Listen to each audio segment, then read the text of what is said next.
Hello, I'm Simon Whistler. You're watching the Today I Found Our YouTube channel, and in the video today we're looking at the surprisingly recent time tests using rabbits and frogs with a gold standard for detecting human pregnancy. We live in an age where determining if a woman is pregnant is ridiculously simple and cheap. Go back a few decades though, and the latest and greatest technology in determining whether a woman was with child involved a syringe full of urine and little animals. Yes, as bizarre as it's going to sound, you really can use things like rabbits or a number of other animals to detect whether a woman is pregnant. To be clear, this isn't just an old wives' tale that's only correct just enough to keep people believing it via confirmation bias or something like that. The rabbit test, as it is aptly known, is around 98.9% accurate. For reference, modern home pregnancy tests range from about 97 to 99%. Some version of this test has been the de facto way to test whether a woman was pregnant from the time the method was first discovered in 1927 right up until the 1970s. The only real improvement made in that time being that instead of a rabbit, later doctors used a specific species of frog for reasons that we'll get to in a minute. In a nutshell, the rabbit test involved taking the urine of a woman who suspected she was pregnant and injecting it into a juvenile female rabbit. The importance of using a juvenile rabbit was that if the woman was pregnant, the rabbit would prematurely enter heat, which the doctor would be able to determine via checking its ovaries for certain signs, such as being enlarged with visible red dots on the surface. This was a process that, for the early days of the procedure, unfortunately meant that the rabbit had to be killed, leading to a popular misnomer and expression that a woman would only be pregnant if the rabbit died, but in reality, the rabbit always died. In time, the test and science advanced enough for the doctor to be able to check whether the rabbit had an estrus reaction without killing it, much to the relief of cute little fluffy bunnies everywhere. Another significant improvement was the realization that the experiment could be performed on a frog, specifically an African clawed frog, with similar accuracy. This circumvented animal murder entirely, since all the doctor had to do in this case was wait to see if the juvenile frog laid eggs within 24 hours of being injected with the urine. At this point, you might be wondering how this sorcery works. Much like with modern-day pregnancy tests, the answer lies in a hormone called human chorionic gonadotropin, commonly abbreviated to HGC, produced by the placenta. HCG is normally only present in the urine of women who are pregnant, or sometimes men who have testicular cancer. Now back to the rabbit test. This was invented in the late 1920s by Selma Aschheim and Bernhard Zondek, a German gynecologist and endocrinologist respectively. Zondek, an expert in hormone research, discovered and isolated the HCG hormone while working alongside Aschheim, studying the urine of pregnant women in 1927. Noting that the hormone was seemingly only found in the urine of pregnant women, the fact that the hormone could be produced by testicular tumors, among others, was discovered a few years later, the pair correctly theorized that it was intimately linked with being pregnant, though they were never able to pinpoint exactly where it was produced. They incorrectly proposed that it was produced by the anterior pituitary gland rather than the placenta. As a side note here, the fact that HCG is produced by the placenta was discovered by one Segar Jones, a visionary pioneer of in vitro fertilization, whose research is also partially responsible for the existence of the over-the-counter pregnancy tests that we have today.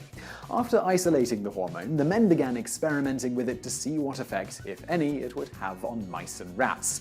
To their amazement, they discovered that it caused female rodents to begin ovulating, even if they hadn't yet reached sexual maturity. How revolutionary this was cannot be overstated. Prior to Aschheim and Zondek's discovery, there was no reliable way for a woman in her first trimester to definitively know whether or not she was pregnant. One of the previous tests was using uroscopy, studying the color and consistency of a woman's urine. The practitioners were colloquially called piss prophets. Another interesting urine-based method was dipping a ribbon in the urine and then burning it to study the smoke and the flame coloration. A notable exception to the various questionable methods of confirming pregnancy throughout history is an ancient Egyptian test dated to at least 1350 BC that involved urinating on a sack of wheat and barley seeds over the course of a week and then checking to see see if they sprouted. We can only imagine how they came up with this. If the seeds did sprout, the woman was determined to be pregnant. If not, probably not. While this may seem bizarre and more than a little ridiculous, it was confirmed in 1963 to be 70% accurate under laboratory conditions.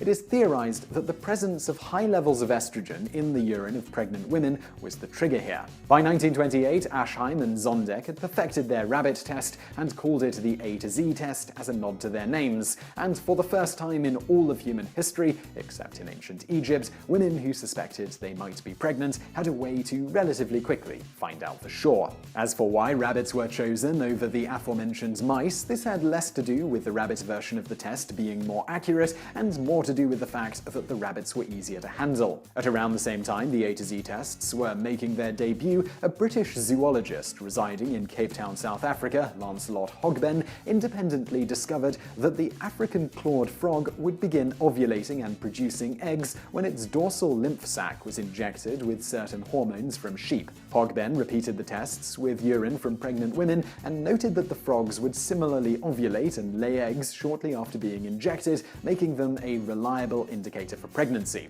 It was later discovered injecting adolescent male frogs also worked, except in this case it simply spurred sperm production. The actual methodology of the test was later refined by South African researchers called Hillel Abi Shapiro and Harry Zwarenstein, with the result being a pregnancy test that was every bit as accurate as the A to Z test. Though Hogben's discovery was made at around the same time as Aschheim and Zondek's in the late 1920s, and was both more humane and faster, giving reliable results in a day instead of around 72 hours like the A to Z test, the Hogben test didn't become popular until the mid-1930s, at which point it became the gold standard for detecting pregnancy. While other methods were developed in the ensuing decades, the Hogben test remained one of the most accurate and popular ways to detect pregnancy up until the early 1970s. To quote a letter from an anonymous individual written to Shapiro and Zwarenstein, "Thank you for your report on the pregnancy test on Mrs. X. You may be interested to know that of one GP of many years standing, one specialist gynecologist, and one frog,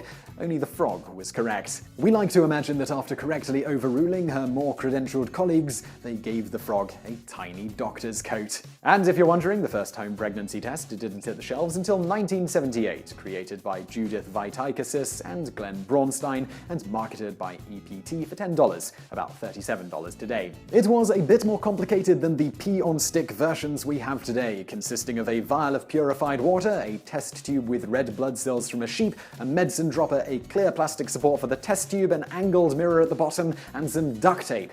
Okay, I made up the last bit about duct tape. Taking around 2 hours to get results, it was 97% accurate for positive results and 80% accurate for negative results. The first advertisement for the test came in the April 1978 edition of Mademoiselle. Beyond saving a frog from getting injected with your urine, the advantages stated were privacy and not having to wait several more weeks for the doctor's confirmation, which gives you a chance, if pregnant, to start taking care of yourself or to consider the possibility of early abortion. And now for a bonus fact. If you're wondering why rabbits are considered such prolific breeders, it has less to do with them getting it on more than many other animals, and more to do with the time frames involved in the process of producing new rabbits. A baby rabbit becomes sexually mature in an average of just 5 to 6 months, and sometimes even sooner. They can potentially live for around 10 years. Further, it takes only around a month from the point of getting pregnant for a female rabbit to give birth. Their litters can include as many as a dozen rabbits. What makes this even more astonishing is that the female rabbit can get pregnant as soon as the next day after giving birth. Female rabbits are induced ovulators, so they're pretty much ready to get pregnant anytime they can mate,